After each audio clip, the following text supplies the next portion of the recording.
राम राम राम सर्वेभ्यः. Welcome to Learning to Chant Srimad Narayaniyam, class number 82. गुरुरेव गतिर्गुरुमेव भजे, गुरुणैव सहास्मि नमो गुरवे. न गुरोः परमं शिशुरस्मि गुरोः, मतिरस्ति गुरौ मम पाहि गुरो. श्रीकान्तो मातुलो यस्य जननी सर्वमङ्गला, जनकः शङ्करो देवः तं वन्दे कुञ्जराननम्. पीताम्बरं करविराजितशङ्खचक्रकौमोदकी सरसिजं करुणासमुद्रं, राधासहायमतिसुन्दरमन्दहासं वातालयेशमनिशं हृदि भावयामि. We will begin with revision from 46.1 Vishwarupa Darshanam. Rishita, you can start.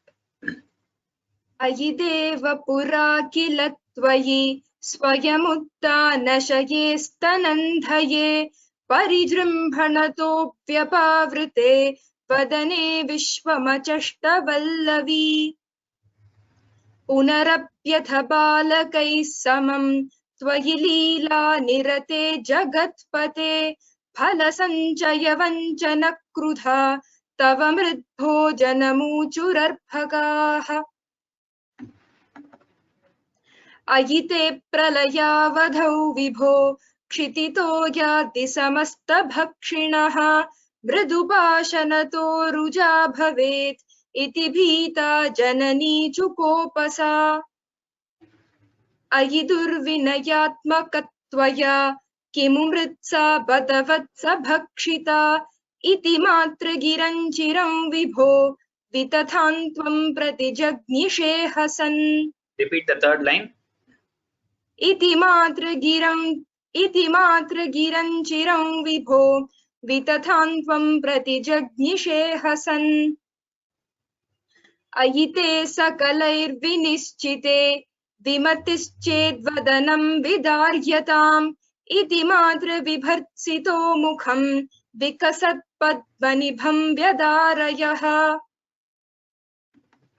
Wait, Rishita. Now Spurti, and you continue from 6.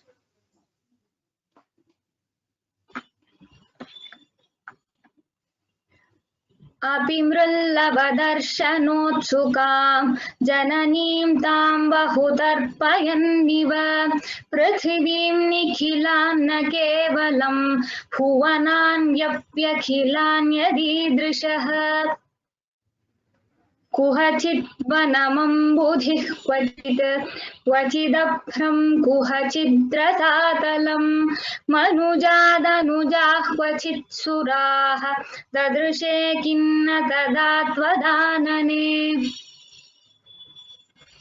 कलशाम्बुधिशायिनं पुनः परवैकुण्ठपदाधिवासिनं, स्वपुरश्च निजार्भकात्मकं कतिधा त्वान्न ददर्श सामुखे.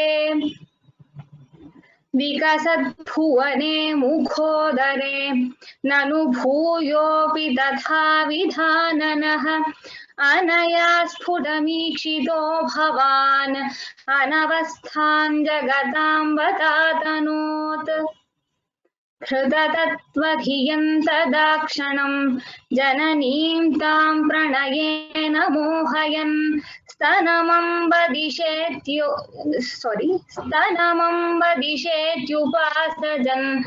भगवन्नद्भुतबाल पाहि माम्.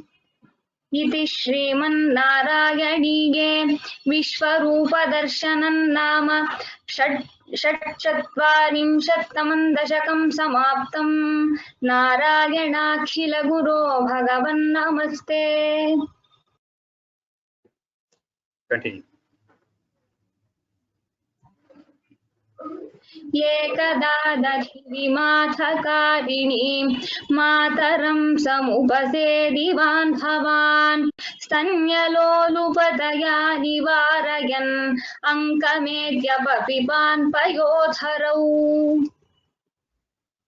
अर्धपीतकुचकुड्मले त्वयि स्निग्धः समधुराननाम्बुजे दुग्धमीशदहने परिसृतं धर्तुमाशु जननी जगामते.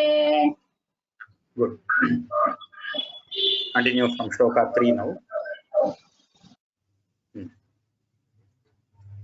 Spurtyam. Samipita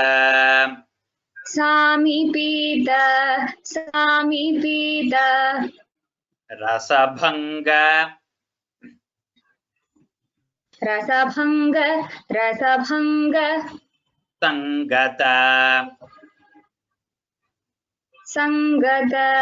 Sangata Krodhabhara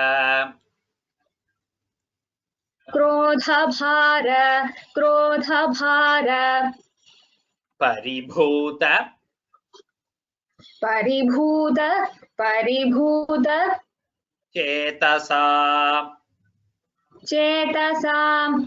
Chetasam Manthadandam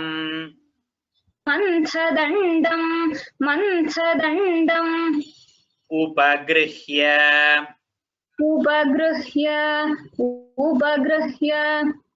Patitam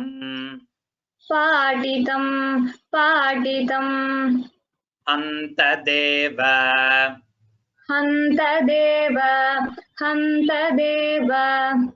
Dadhibhajanam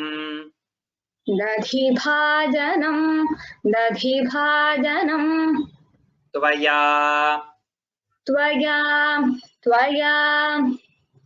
Samipita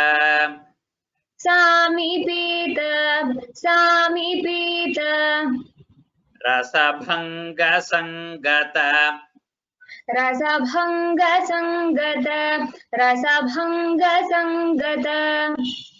Krodhabhara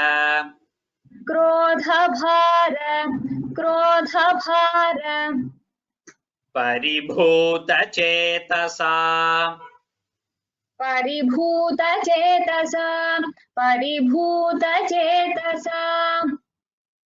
Manthadandam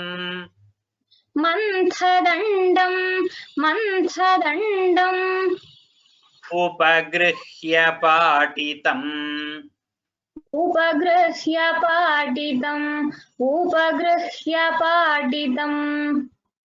Hantadeva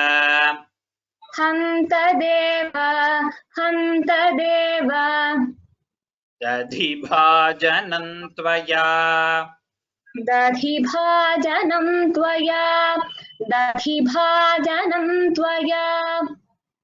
Samipita Rasabhanga Sangata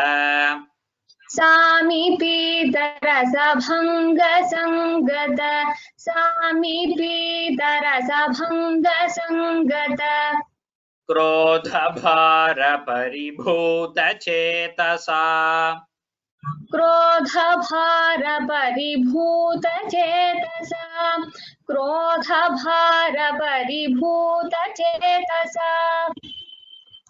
Manthadandamupagruhya Patitam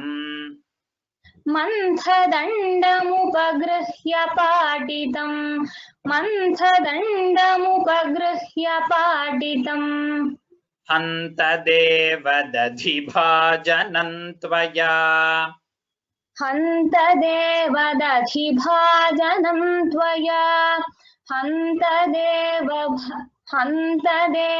Dadhibhajanam Tvaya Did it tell the first two lines together? No.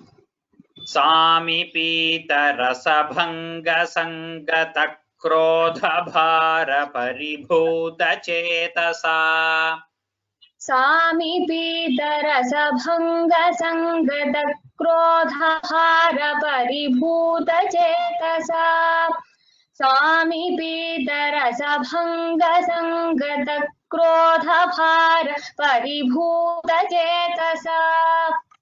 Manthadandamupagruhya Patitam मन्थदण्डमुपगृह्य पाटितम् मन्थदण्डमुपगृह्य पाटितम् हन्त देवदधिभाजनं त्वया हन्त देवदधिभाजनं त्वया हन्त देवदधिभाजनं त्वया सामिपीतरसभङ्गसङ्गतक्रोधभार परिभूतचेतसा मन्थदण्डमुपगृह्य पाटितं हन्त देवदधिभाजनं त्वया।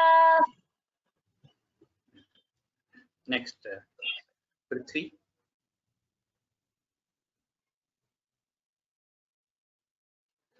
उच्चलत उच्चलत उच्चलत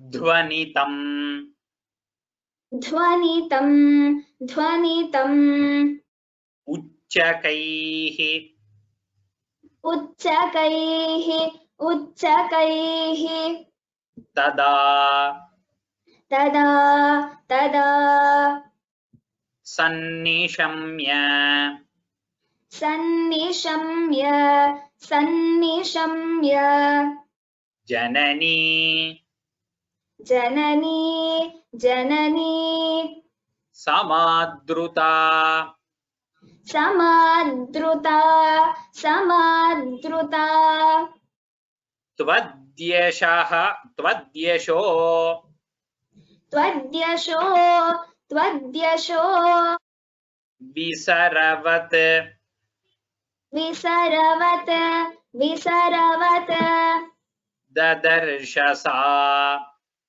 ददर्शसा ददर्शसा तद्य एव सद्य एव सद्य एव दधि विस्तृतम् दधि विस्तृतं दधि विस्तृतं क्षितौ क्षितौ क्षितौ उच्चलध्वनितम् उच्चलध्वनितम् उच्चलध्वनितम् उच्चकैस्तदा उच्चकैस्तदा उच्चकैस्तदा तन्निशम्य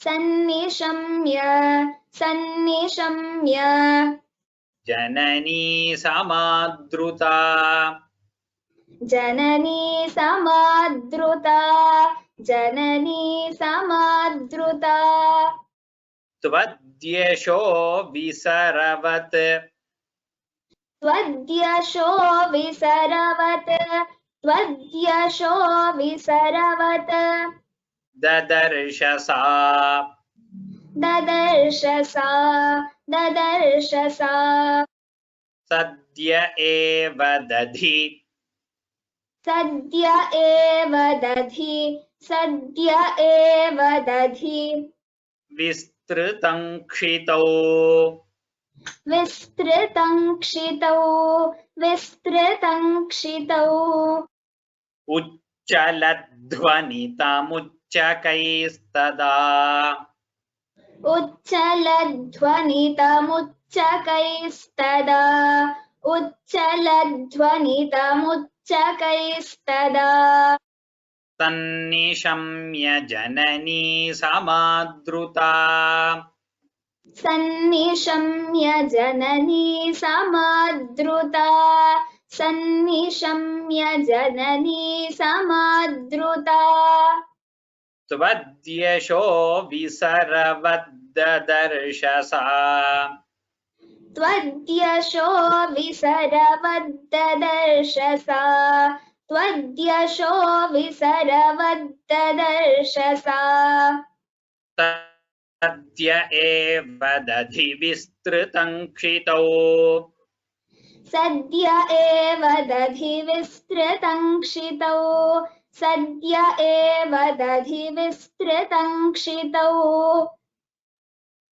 उच्चलध्वनितमुच्चकैस्तदा सन्निशम्य जननी समादृता त्वद्यशो विसरवद्ददर्श सा सद्य एव दधिविस्तृतं क्षितौ। नेक्स्ट श्लोक। वेदमार्ग वेदमार्ग वेदमार्ग परिमार्गितम् परिमार्गितं परिमार्गितं रुषा रुषा रुषा त्वामवीक्ष्य त्वामवीक्ष्य त्वामवीक्ष्य परिमार्गयन्ती परिमार्गयन्ती परिमार्गयन्ती असौ असौ असौ सन्ददर्श सन्ददर्श सन्ददर्श सुकृतिनि सुकृतिनि सुकृतिनि उलूखले उलूखले उलूखले दीयमान दीयमान दीयमान नवनीतं नवनीतं नवनीतं नवनीतं ओतवे ओतवे ओतवे वेदमार्ग वेदमार्ग वेदमार्ग परिमार्गितं Rusha परिमार्गितं Rusha परिमार्गितं Rusha त्वामवीक्ष्य त्वामवीक्ष्य त्वामवीक्ष्य परिमार्गयन्त्यसौ परिमार्गयन्त्यसौ परिमार्गयन्त्यसौ सन्ददर्श सन्ददर्श सन्ददर्श सुकृतिन्युलूखले सुकृतिन्युलूखले सुकृतिन्युलूखले दीयमान दीयमान दीयमान नवनीतमोतवे नवनीतमोतवे नवनीतमोतवे वेदमार्गपरिमार्गितं Rusha वेदमार्गपरिमार्गितं Rusha वेदमार्गपरिमार्गितं Rusha त्वामवीक्ष्य परिमार्गयन्त्यसौ त्वामवीक्ष्य परिमार्गयन्त्यसौ त्वामवीक्ष्य परिमार्गयन्त्यसौ सन्ददर्श सुकृतिन्युलूखले सन्ददर्श सुकृतिन्युलूखले सन्ददर्श सुकृतिन्युलूखले दीयमान नवनीतमोतवे दीयमान नवनीतमोतवे दीयमान नवनीतमोतवे वेदमार्गपरिमार्गितं Rusha त्वामवीक्ष्य परिमार्गयन्त्यसौ सन्ददर्श सुकृतिन्युलूखले दीयमान नवनीतमोतवे। Good. Next, shloka 6.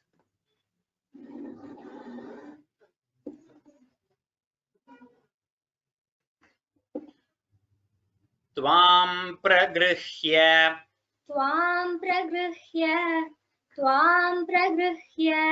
बत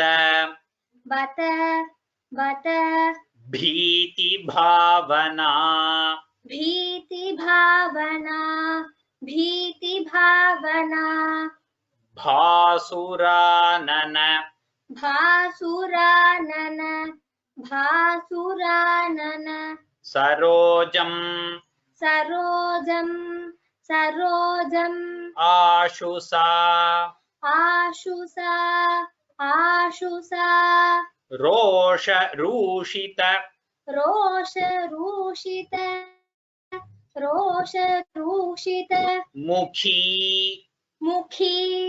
मुखी सखीपुरः सखीपुरः बन्धनाय बन्धनाय रशनाम् रशनाम् उपाददे उपाददे त्वां प्रगृह्य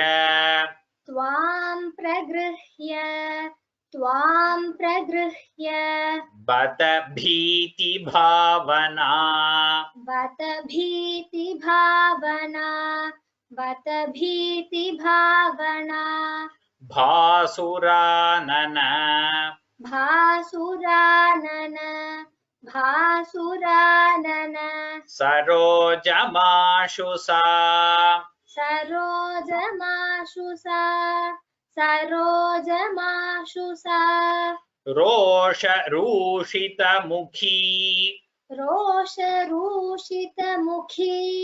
रोषरूषितमुखी सखीपुरः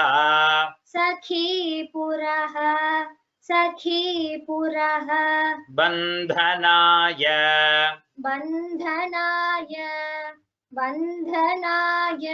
रशनामुपाददे रशनामुपाददे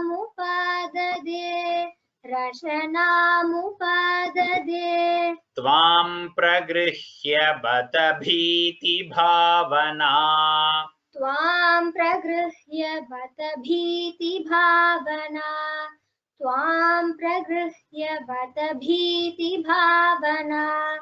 भासुरानन सरोजमाशुषा त्वां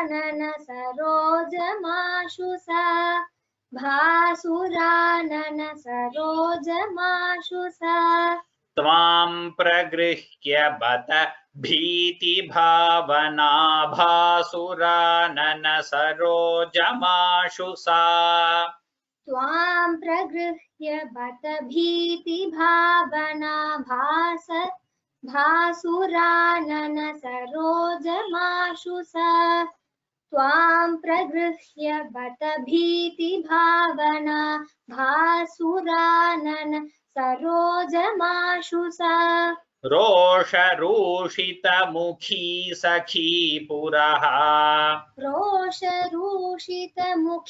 सखीपुरः रोषरूषितमुखी सखीपुरः बन्धनाय रशनामुपाददे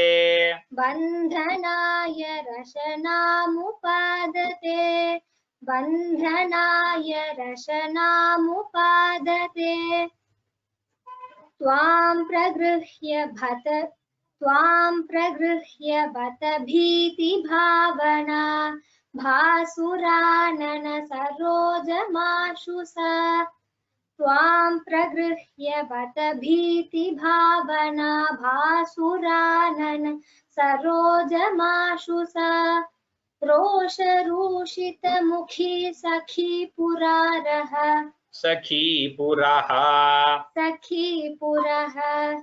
रोषरूषितमुखी सखीपुरः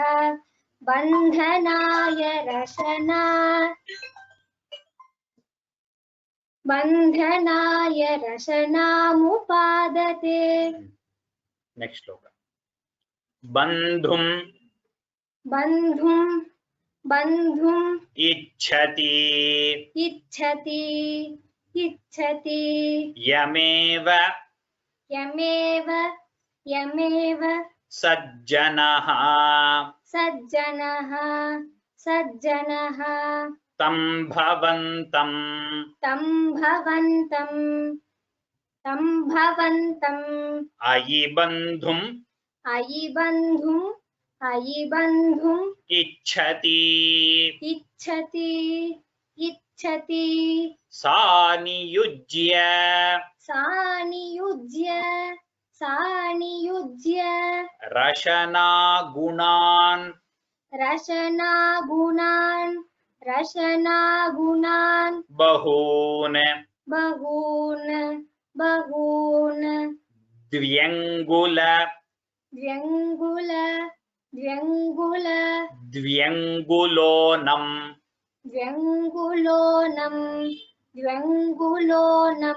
अखिलम् अखिलं किलैक्षत किलैक्षत बन्धुमिच्छति बन्धुमिच्छति यमेव सज्जनः यमेव सज्जनः तं भवन्तमयि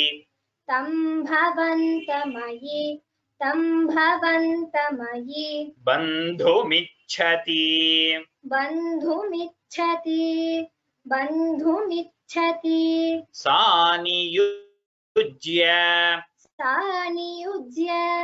सा नियुज्य रशनागुणान् बहून् रशनागुणान् बहून् द्व्यङ्गुलोनम् द्व्यङ्गुलोनम् अखिलं किलैक्षत अखिलं किलैक्षत बन्धुमिच्छति यमेव सज्जनः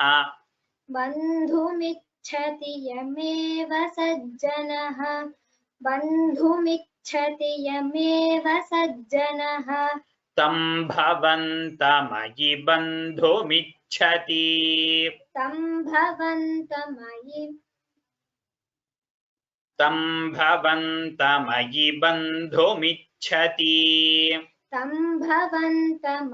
बन्धुमिच्छति तं भवन्तमयि बन्धुमिच्छति सा नियुज्य रशनागुणान् बहून्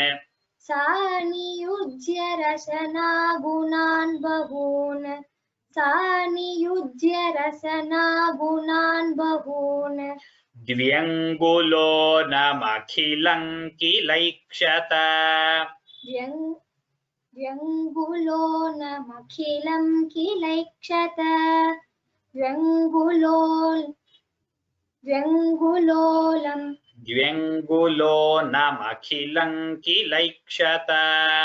द्व्यङ्गुलोनमखिलं किलैक्षत द्व्यङ्गुलोनमखिलं किलैक्षत फुल श्लोक बन्धुमिच्छति यमेव सज्जनः तं भवन्तमयि बन्धुमिच्छति सा नियुज्य रशनागुणान् बहून् व्यङ्गुलोनमखिलं किलैक्षत ऋषिता श्लोक 8 विस्मित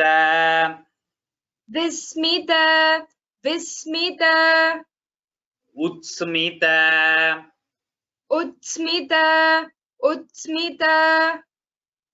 सखीजन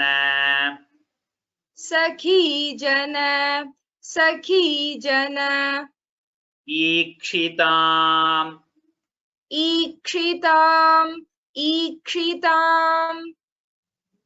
स्विन्नसन्न वपुषम् वपुषं निरीक्ष्यताम् निरीक्ष्यतां निरीक्ष्यतां नित्यमुक्त नित्यमुक्त नित्यमुक्त वपुरपि वपुरपि वपुरपि अहो हरे अहो हरे अहो हरे बन्धमेव बन्धमेव बन्धमेव कृपया कृपया कृपया अन्वमन्यथाः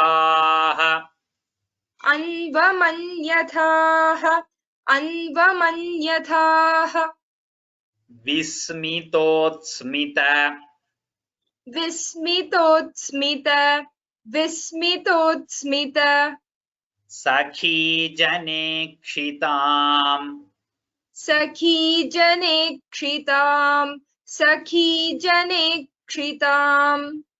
स्विन्नसन्नवपुषम् स्विन्नसन्नवपुषं स्विन्नसन्नवपुषं निरीक्ष्यताम् निरीक्ष्यतां निरीक्ष्यतां नित्यमुक्त नित्यमुक्त नित्यमुक्त वपुरप्यहो हरे वपुरप्यहो हरे वपुरप्यहो हरे बन्धमेव कृपया बन्धमेव कृपया बन्धमेव कृपया अन्वमन्यथाः अन्वमन्यथाः अन्वमन्यथाः विस्मितोत्स्मितसखीजनेक्षिताम् विस्मितोत्स्मितसखीजनेक्षितां विस्मितोत्स्मितसखीजनेक्षितां स्विन्नसन्नवपुषं निरीक्ष्यताम् स्विन्नसन्नवपुषं निरीक्ष्यतां स्विन्नसन्नवपुषं निरीक्ष्यताम् नित्यमुक्तवपुरप्यहो हरे नित्यमुक्तवपुरप्यहो हरे नित्यमुक्तवपुरप्यहो हरे बन्धमेव कृपयान्वमन्यथाः बन्धमेव कृपयान्वमन्यथाः बन्धमेव कृपयान्वमन्यथाः विस्मितोत्स्मितसखीजनेक्षितां स्विन्नसन्नवपुषं निरीक्ष्यतां नित्यमुक्तवपुरप्यहो हरे बन्धमेव कृपयान्वमन्यथाः श्लोका 9 स्थीयताम् स्थीयतां स्थीयतां चिरम् चिरं चिरम् उलूखलेखल उलूखलेखल उलूखलेखल इत्यागता इत्यागता इत्यागता भवनमेव भवनमेव भवनमेव सा यदा सा यदा सा यदा प्रागुलूखल प्रागुलूखल प्रागुलूखल बिलान्तरे तदा बिलान्तरे तदा बिलान्तरे तदा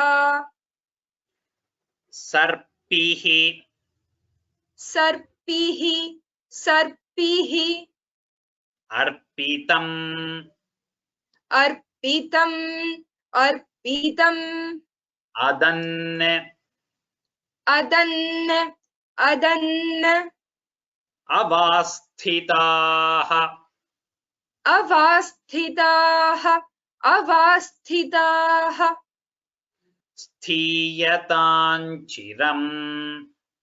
स्थीयताञ्चिरम्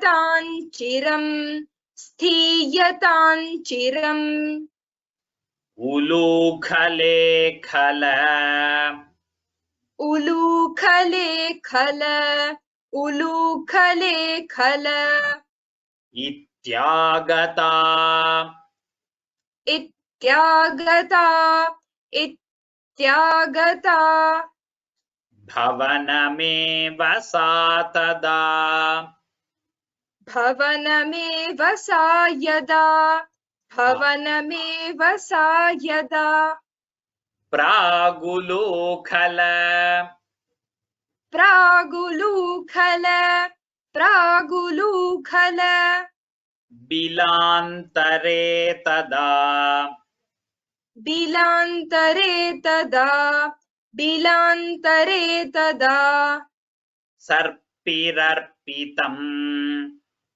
सर्पिरर्पितम् सर्पिरर्पितम् अदन्नवस्थिताः अदन्नवस्थिताः अदन्नवस्थिताः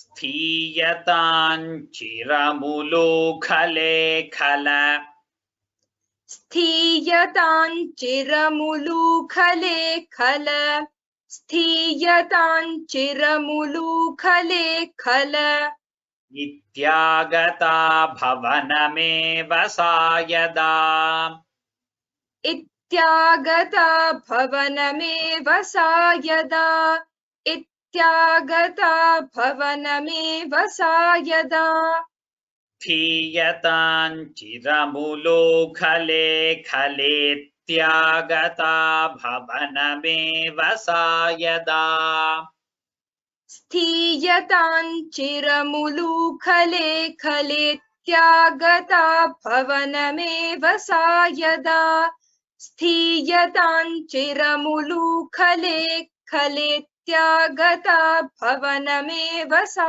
यदा प्रागुलूखलबिलान्तरे तदा प्रागुलूखलबिलान्तरे तदा प्रागुलूखलबिलान्तरे तदा सर्पिरर्पितमदन्नवस्थिताः सर्पिरर्पितमदन्नवस्थिताः सर्पिरर्पितमदन्नवस्थिताः स्थीयताञ्चिरमुलूखलेखलेत्यागता भवनमेव सा यदा प्रागुलूखलबिलान्तरे तदा सर्पिरर्पितमदन्नवस्थिताः Good.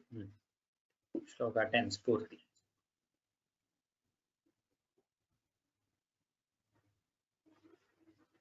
Yadyapasha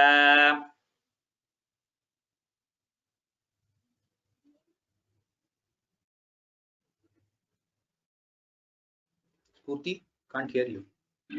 यद्यपाश यद्यपाश Sugamaha सुगमः सुगमः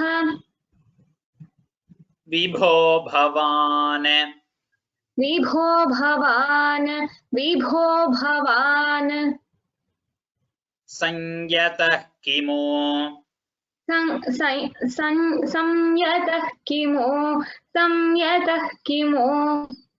Sapashaya सपाशया Anaya अनया Evamadi एवमादि दिविजैः दिविजैः अभिष्टुतः अभिष्टुदः अभिष्टुदः वातनाथ वातनाथ वातनाथ परिपाहि माम् परिपाहि माम् गदात् गदात् गदात् यद्यपाशसुगमः यद्यपाशसुगमः यद्यपाशसुगमः विभो भवान् विभो भवान् संयतः किमु संयतः किमु सपाशयानया सपाशयानया एवमादिदिविजैः एवमादिदिविजैः अभिष्टुतः अभिष्टुदः वातनाथ परिपाहि वातनाथ परिपाहि मां गदात् मां गदात् यद्यपाशसुगमो विभो भवान् यद्यपाशसुगमो विभो भवान् यद्यपाशसुगमो विभो भवान् संयतः किमु सपाशयानया संयतः किमु सपाशयानया संयतः किमु सपाशयानया एवमादिदिविजैरभिष्टुतः एवमादिदिविजैरभिष्टुतः वातनाथ परिपाहि मां गदात् वातनाथ परिपाहि मां गदात् वातनाथ परिपाहि मां गदात् यद्यपाशसुगमो विभो भवान् संयतः किमु सपाशयानया एवमादिदिविजैरभिष्टुदः वातनाथ परिपाहि मां गदात् इति श्रीमन्नारायणीये इति श्रीमन्नारायणीये उलूखलबन्धनं नाम उलूखलबन्धनं नाम सप्तचत्वारिंशत्तमम् सप्तचत्वारिंशत्तमं दशकं समाप्तम् दशकं समाप्तम् नारायण इति श्रीमन्नारायणीये उलूखलबन्धनं नाम सप्तचत्वारिंशत्तमं दशकं समाप्तम् नारायणाखिल गुरो भगवन् नमस्ते. Good. Dashaka 48. So Ulukhala Bandhana, Krishna has been tied to the mortar because of all his naughtiness by his mother. So here he goes, we know the story, he goes to the two trees and breaks open. Nalakubera and Manigriva come out of that. Their Shapa Moksham is described in this Dashaka.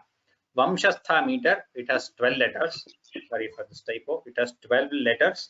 We have seen this many a time before. It's a familiar meter, not difficult. Ashtachatvarimshattamam Dashaka. If you have any doubts with pronunciation in between or anything, you can message on the, you can ask in questions. Then we'll anyway have some discussion. There are some. 48.1 Spurti. Muda suraughaiः मुदासुरौघैः मुदासुरौघैः त्वमुदार त्वमुदार त्वमुदार सम्मदैः सम्मदैः सम्मदैः उदीर्य उदीर्य उदीर्य दामोदरः दामोदरः दामोदरः इत्यभिष्टुतः इत्यभिष्टुतः इत्यभिष्टुतः मृदूदरः मृदूदरः मृदूदरः स्वैरम् स्वैरं स्वैरम् उलूखलेलगन् उलूखलेलगन् उलूखलेलगन् अदूरतः अदूरतः अदूरतः द्वौ ककुभौ द्वौ ककुभौ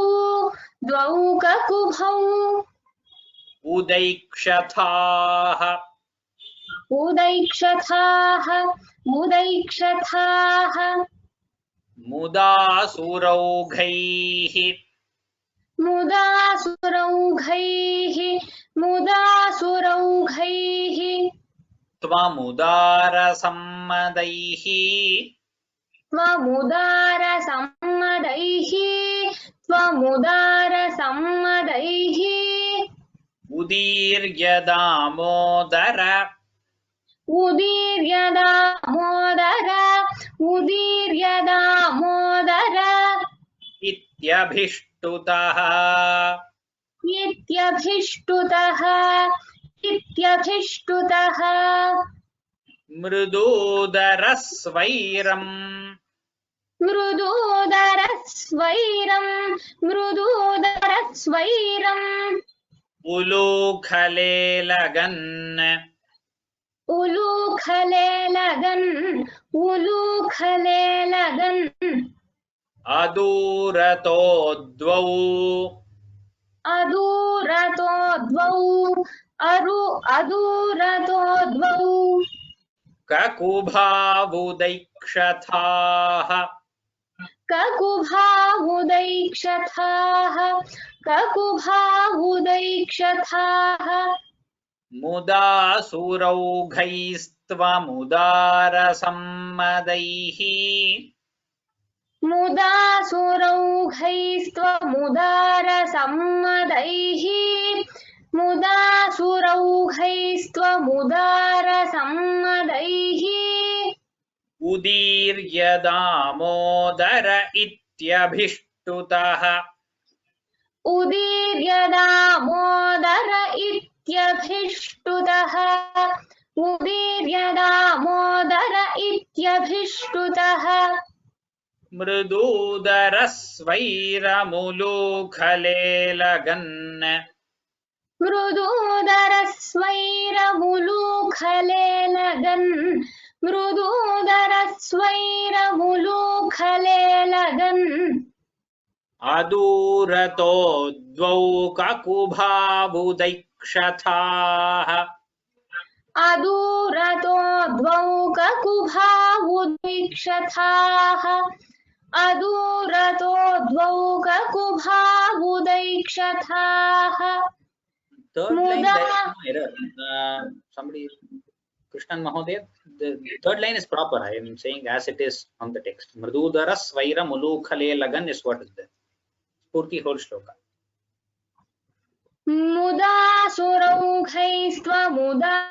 मुदासुरौघैस्त्वमुदारसम्मदैः उदीर्य दामोदर इत्यभिष्टुतः मृदूदरस्वैरमुलूखलेलगन् अदूरतो द्वौ ककुभावुदैक्षथाः.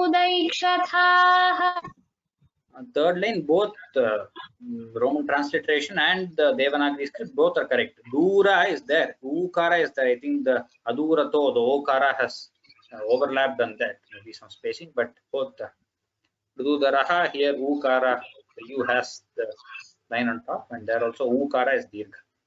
The script is right. Shloka 2, Prithvi.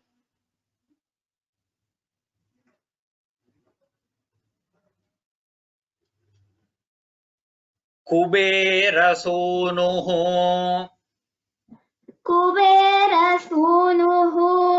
Kuberasunuhu Nalakubara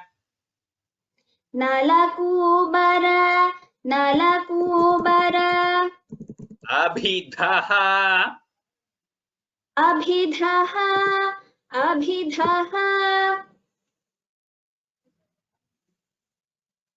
Paraha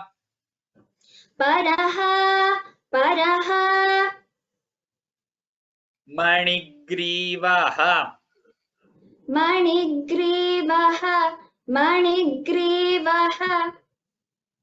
Iti Prathangataha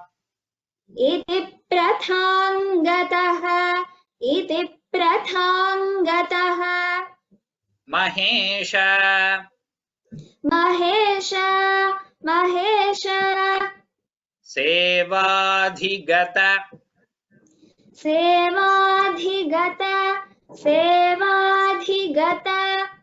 Shriyonmadau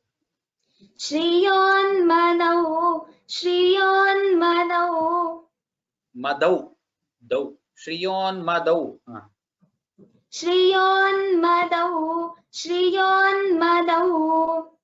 Chirankila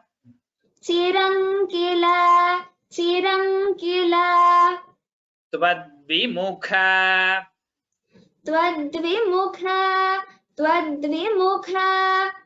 Avakhelatam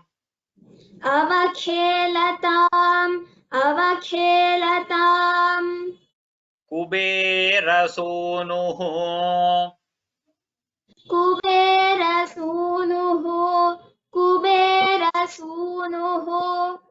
Nalakubarabhidhaha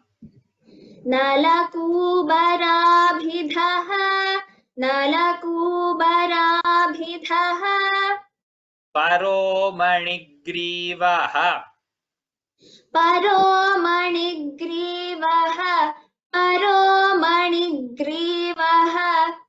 Iti Prathangataha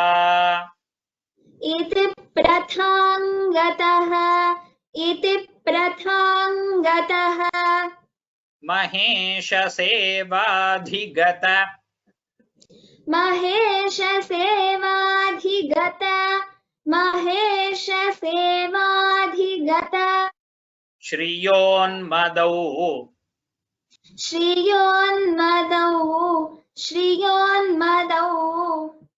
Chirankila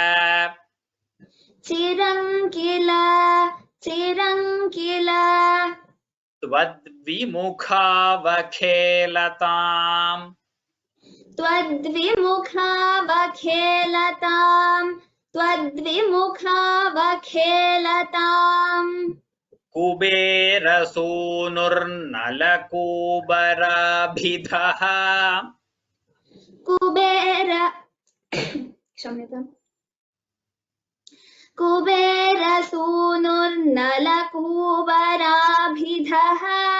Kuberasurnalakubarabhidhaha Paromanigrīva iti prathangataha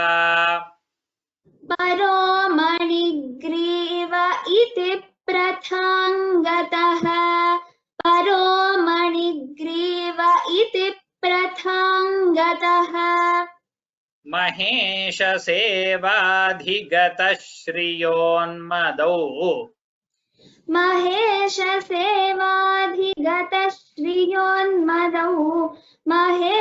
sevadhigata shriyonmadau Chirankilatvad vimukha vakhelatam चिरं किल त्वद्विमुखावखेलताम् चिरं किल त्वद्विमुखावखेलताम् कुबेरसूनुर्नलकूबराभिधः परो मणिग्रीव इति प्रथाङ्गतः महेशसेवाधिगतः श्रियोन्मदौ चिरं किल त्वद्विमुखावखेलताम्.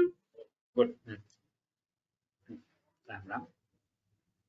So today is 23rd. Next is 30th. We have class anyway. Well before Deepavali.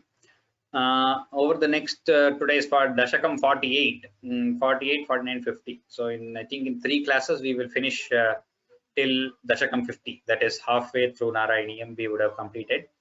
So after that we will be having Parayana. I think we will have a couple of revision classes, 1 or 2 revision classes. And then we will have a Parayanam test, which may try and run for a couple of weeks. So 3 weeks, this itself will go to the mid-November and then a couple of weeks. So end of November, first week of December, we will have the Parayanam tests. So just be prepared, be revising and be ready for Parayanam test. Because a lot of you are looking forward for Parayanam test. Keep listening to the recordings again and again. I think Dashakam recordings are being updated promptly, and till 47, till 46 Dashakam, you have the recordings. So Dashaka Parayanam will be from 26 to 50 only. Those who are new joinees or join between, if you have revised, if you have made up the classes, and if you want to chant 1 to 25, that is also fine. 1 to 50 also you will be able to do Parayanam.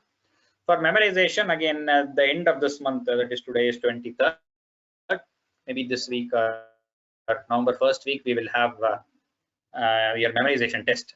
I think September 2nd week we had. So November 1st week we'll have from Dashakams 37 to 43 we might have. So we might have 7 Dashakams. I think from the starting of Krishna Avatara till Dashakam 43, which is Trinavartavadham. All are smaller Dashakams. We don't have huge meters like Srakdhara or Shardura Vikriditam here.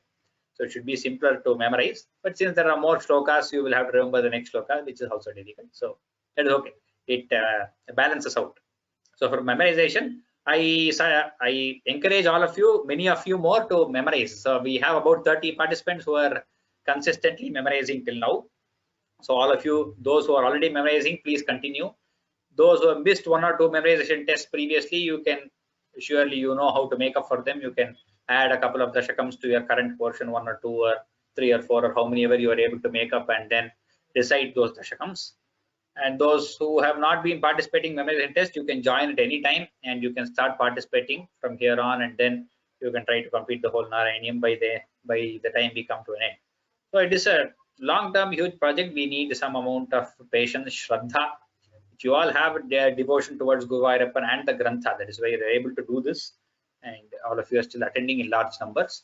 So we shall continue with the same dedication and devotion and Shraddha, and we shall take this forward. Any questions after this? I will take it.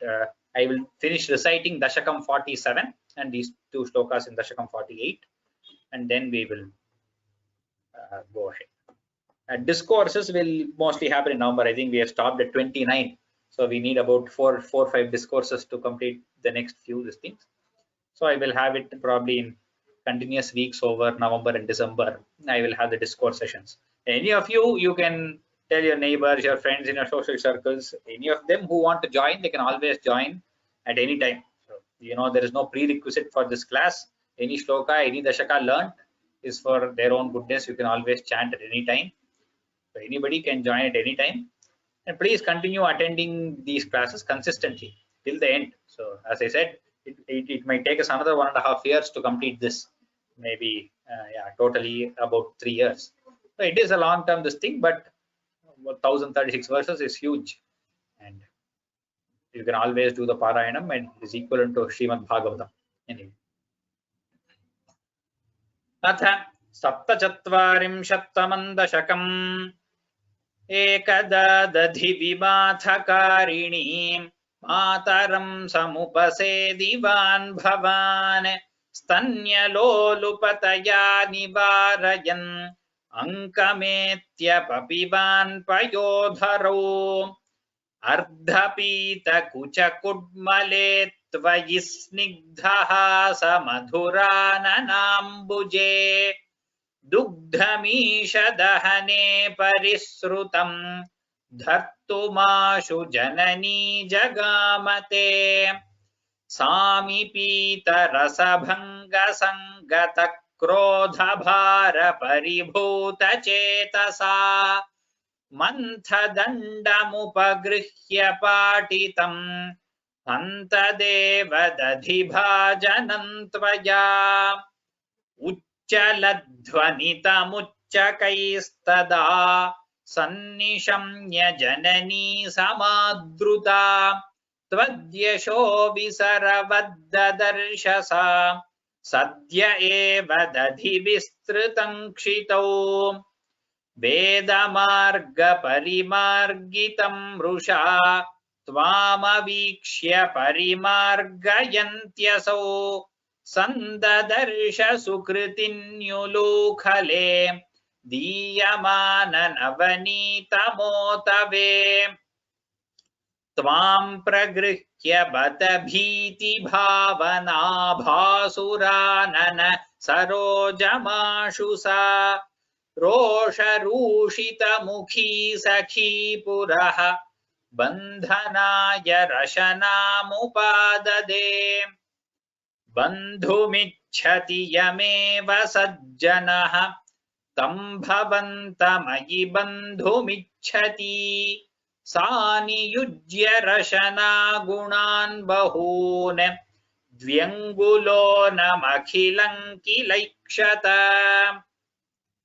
विस्मितोत्स्मितसखी जनेक्षितां स्विन्नसन्नवपुषन्निरीक्ष्यताम् नित्यमुक्तवपुरप्यहो हरे बन्धमेव कृपयान्वमन्यथाः स्थीयताञ्चिरमुलूखले खलेत्यागता भवनमेव सा यदा प्रागुलूखलबिलान्तरे तदा सर्पिरर्पितमदन्नवास्थिताः यद्यपाशसुगमो विभो भवान् संयतः किमु सपाशयानया एवमादिदिविजैरभिष्टुतः वातनाथ परिपाहि मां गदात् इति श्रीमन्नारायणीये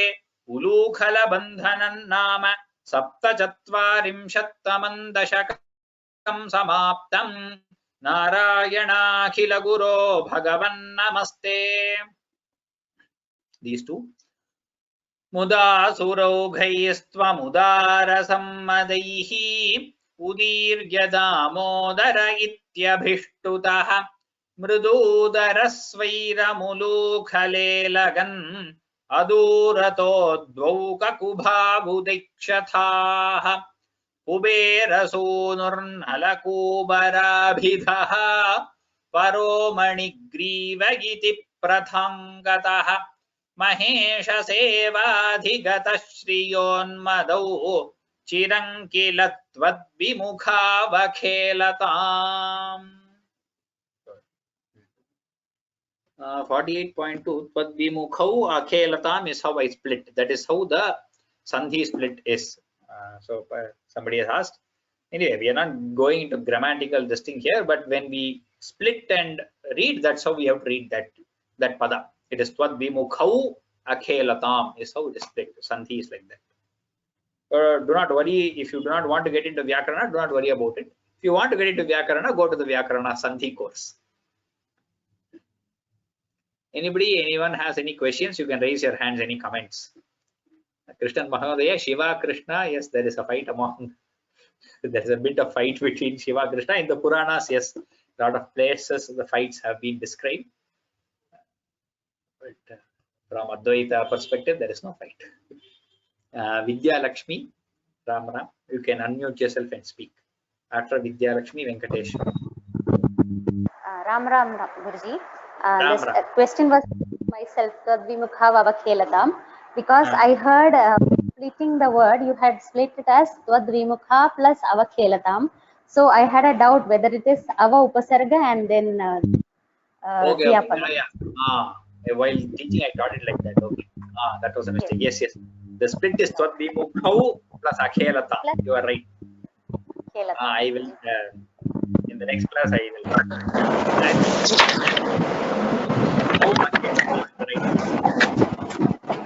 Thank you. Sir, what? Yes, Venkateshwara. Yes. 47, 6th shloka, second line. It is Rosha Roshita or Rosha Rushita. Rosha Rushita. My book is giving Roshita. Rushita seems better. Rosha Rushita. Rushita only will come. The dhatu is Rush only. So because of that, she became angry. Like that. That's how it is. Rushita Mukhi. Rushita Mukhi is not. Thank you, sir. Meera Kannan. Meera Kannan. Ramra, Meera Kannan. I can hear you. There's nothing. Okay, sorry. Vijay Lakshmi. Ram Ram, Guruji. Ram. Guruji, ninga 5 dashakas mela pona, it's really difficult to memorize because all the festivities around, it's difficult for us to memorize also. Please consider that. Okay, I will take it. I just thought we can finish till 15, another 2. Yes, but to think itself is so scary, then I'm worried that we'll miss out on memorizing. So because all the festivals are coming and we are not able to focus as much as we used to do. And then so many festivals, full festival season. So if you can consider only 5 dashakas, we can at least think of memorizing. Okay. Then we will keep it at 5 and then we will have more tests. Then the test will be a little closer. If that is fine. Okay. Ram Guruji. It's an optimum between time and number of shlokas. Right? Okay.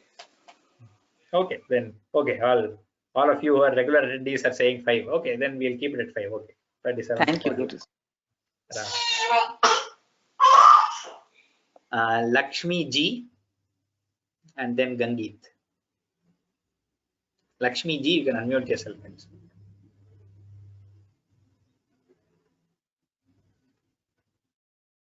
Lakshmi Ji, you're unmuted. You can talk.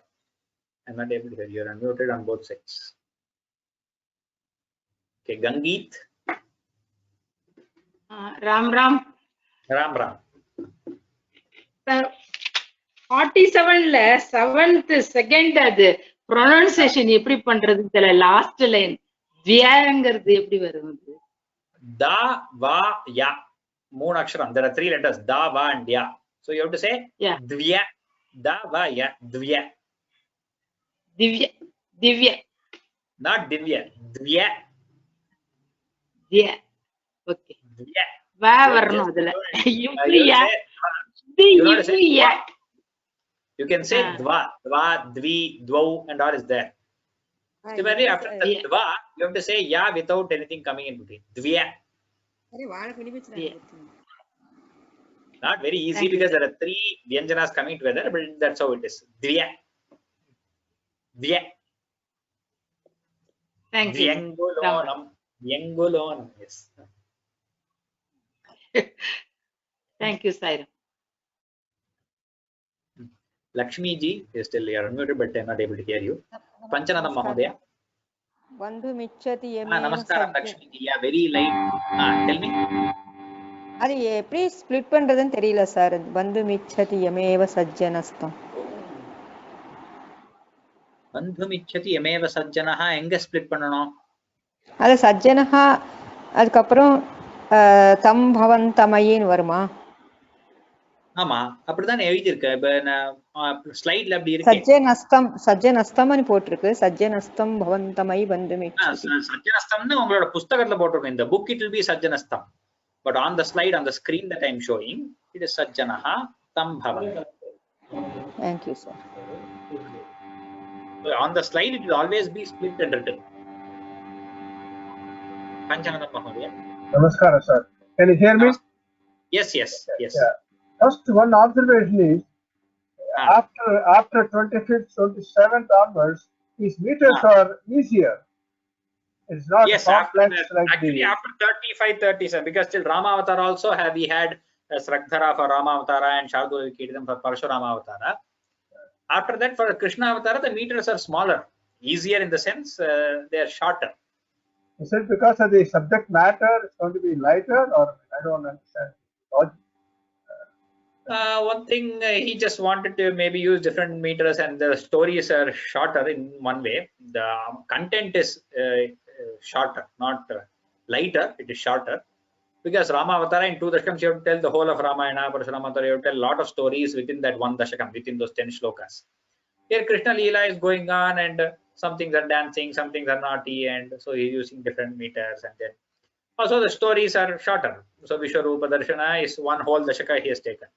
And similarly for Trinavartavadham 1 whole dashakam, for Putana 2 dashakams, and for Damodar Leela 2 dashakams. So when you are condensing, you do not have so many things to tell. That is one possible. So we can't see for logical explanations everywhere. Yeah, the poet has just used different meters and small, shorter meters. That's it.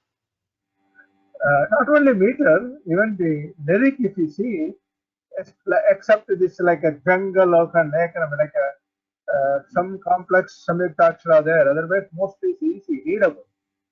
Yeah, the shorter the meter, the kind of it becomes easier also. It won't be so difficult. But we do have words like Dvyangulanam, we have words like those. If you go into that the grammar still maintains the same level wherever the dashakam is. If you go into deep grammatical issues, it is still quite complex in many places. If you see the dvivachanas he has used, the kind of verbs he has used, and all those, it still is, those complexities are there grammatically, but for pronunciation, other things, it's slightly easier. Yes. But you will get, we get some more difficult dashakas like 55 Kalinga Nartana. Even though the meter is short, we have very complex pronunciations. And for Rasa Krida, again, we will have many. We have such things. For Rasa Krida, the meter is quite long, 69, so on. Again, actually, again, with the big meters, again, start from 80 and so on. From 80, again, we will have a very big, huge meter. Again, most of them are Sraddhara after that, many. And from 90, everything is Sraddhara. Last 10, 11 dashakas, all is Sraddhara. Then coming to this comment on the Rosha, Rushita. Yeah. Rosha means also emotional, right? Angry. Rosha means angry, yes. Angry. Rushita means what? Rushita can mean a few things. Here, I think it means the kind of expression that comes on her face because of the Rosha. So, because of Rosha, there is a different expression on her face. Like Rushita can mean red-faced, or the quiver that comes on the face because of the anger. The kind of distortions that come on the face is Rushita. One last question. This is more on the Vyakarana, but anyway, I'll ask. I think it's too hard.